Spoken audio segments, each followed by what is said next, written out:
I just wanted to give my take on the Amber Guyger situation, just a recap and overview of the case. Amber Guyger, who was a white cop, I believe in Houston, after a long day of work, she walked into the wrong apartment.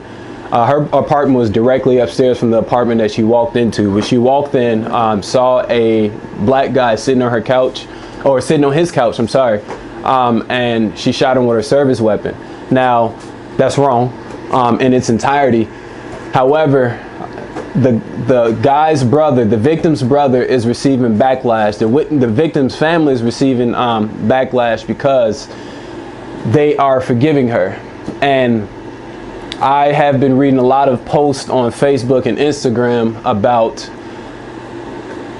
the situation, and I mean, I understand what you all are coming from, where you all say that this is a perpetuation of the slave mentality and this is a perpetuation of the Stockholm syndrome, but I just want to give light and help people look on the other side of things, where the brother was coming from. And I felt it because for over 400 years this country has been built on hate, it has been built on resentment, it has been built on a divide between the two cultures, between the many different cultures. And so for him to hate that lady for killing his brother, and in the long run, it would hurt him more to hold that resentment and that hurt against that lady.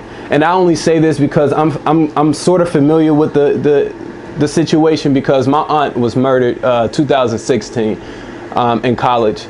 And for like an entire year and a half, I held that resentment against that person that did it. Although they never found the person that did it, I held that deep down inside of me, and it affected the way that I looked at people and my outlook on life. I just wanted vengeance. I woke up wanting vengeance. But then the moment I forgave, man, it was something inside of me. It was a release. And so forgiveness, remember, forgiveness is not for the other person, it's for you. Now, I'm not saying that I probably would have hugged the guy that killed my aunt. However, I do forgive him because he, at the end of the day, he has to live with that. There are, as I said and as you will see in my vlog, there are consequences behind any choice that you make. And so with this choice, she has a 10-year bid. She has 10 years to think about what she has done. And then even outside of the 10 years, she has to live with this for the rest of her life. And so forgiveness for that family, I agree with you all with forgiving this lady. No matter if she's black, white, Puerto Rican, Haitian, and Asian, I mean, she's still a person and she's still a human being outside of the color of our skin. And we get so wrapped up in this black and white issue, and that would be a perpetuation of the issues that has been going on inside of our countries. And so either way it goes, the way that we look at things, whether we look at it as a perpetuation of the Stockholm syndrome or the perpetuation of hating each other, it's all a negative, indefinite cycle. And so I encourage everybody to look outside of emotion and look outside of self and really understand that he didn't forgive her because he was trying to bow down to her or it was a slavery mentality. He had to forgive her because he had to release himself. He had to free himself from that mental constraint of hating her, because hate has no home with love, and love heals everything. I'm telling y'all, it healed me. So I want to encourage you all to look at this situation a lot differently.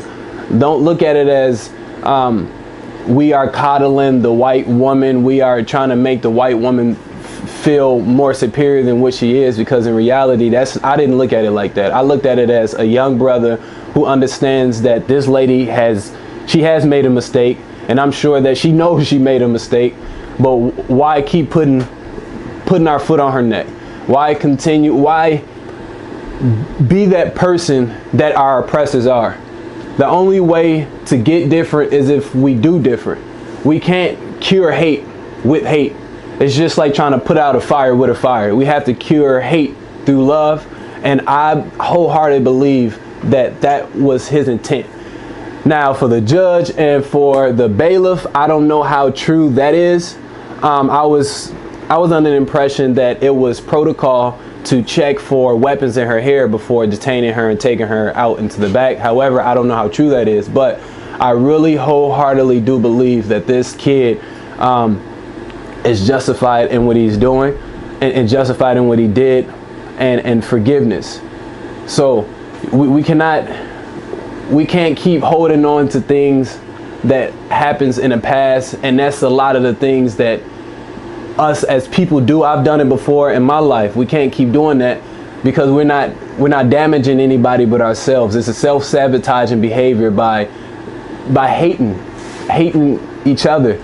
So please, everybody, just look at the situation a lot differently. Where there's a way, and now that you all are aware of what hate does to you, or what not forgiving does to you, now there's a way to heal yourself. Forgive those around you, even the people that has done you wrong, because it will free yourself.